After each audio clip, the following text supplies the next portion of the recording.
Assalamualaikum warahmatullahi wabarakatuh. Kami dari kelompok 2 Matematika, Program Studi Pendidikan Guru Pendidikan Anak Usia Dini kelas B Angkatan 2020, Fakultas Ilmu Pendidikan Universitas Negeri Jakarta. Saya Alfi Najmi Kinanti. Saya Balkis Dian Hakwe. saya Intan Azahra, saya Fatima Azahra. Saya Masyala Nur Adisti. Pada video kali ini kami akan membahas peran Vygotsky dalam pendidikan matematika. Selamat menyaksikan. Lev Semenovich Vygotsky adalah tokoh filsafat asli berkebangsaan Rusia. Vygotsky lahir di Saris 17 November tahun 1896. Lev Vygotsky adalah seorang psikolog profesor di tahun 1928. Vygotsky lulus dari Fakultas Hukum Universitas Moskow di tahun 1917 di Rusia yang dikenal atas kontribusinya dalam teori perkembangan anak. Salah satu hasil kerjanya yang dikenal di bidang psikologi anak ialah Zone of Proximal Development atau ZPD. Melalui nama belakangnya, Lev menjadi tokoh konstruktivis. Menurut Lev, konstruktivisme merupakan argumen tentang pengetahuan dari seseorang yang sudah mengenal sesuatu.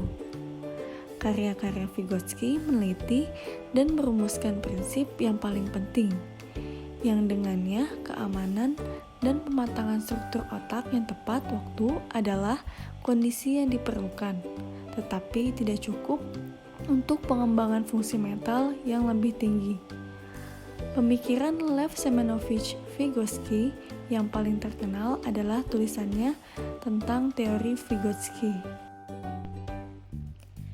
Landasan teori Lev Semenovich Vygotsky. Faktor utama yang mendukung perkembangan kognitif seseorang adalah motivasi dalam diri orang tersebut dan daya yang ada di dalam diri orang tersebut untuk mau belajar dengan lingkungannya. Vygotsky mengembangkan model konstruktivis melalui interaksi sosial antara individu dengan lingkungannya.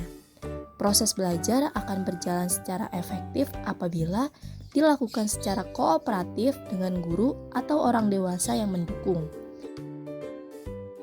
Vygotsky percaya anak akan mengembangkan kemampuan pikirannya ke tingkat yang lebih tinggi menggunakan penguasaan alat dan bahasa.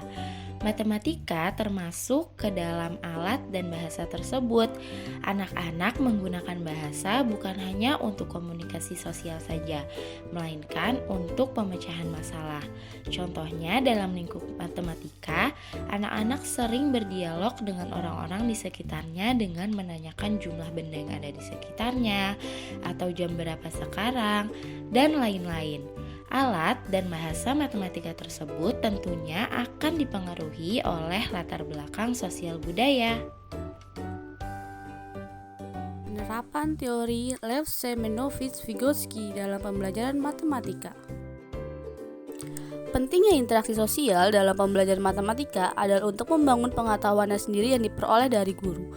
Kegiatan diskusi, mengerjakan tugas di depan, tugas menulis, membuat laporan atau kegiatan kajian matematika, dan tugas presentasi. Melalui banyak kegiatan yang beragam, anak mampu membangun pengetahuannya sendiri melalui membaca, diskusi, tanya jawab, kerja kelompok, pengamatan, pencatatan, pengkajian, dan presentasi. Contoh dari penerapan scaffolding melalui pemecahan masalah dengan soal analisis dan probabilitas, yaitu anak belajar untuk berpikir secara logis dan matematis dengan tujuan untuk anak dapat berhitung dan berpikir secara rasional.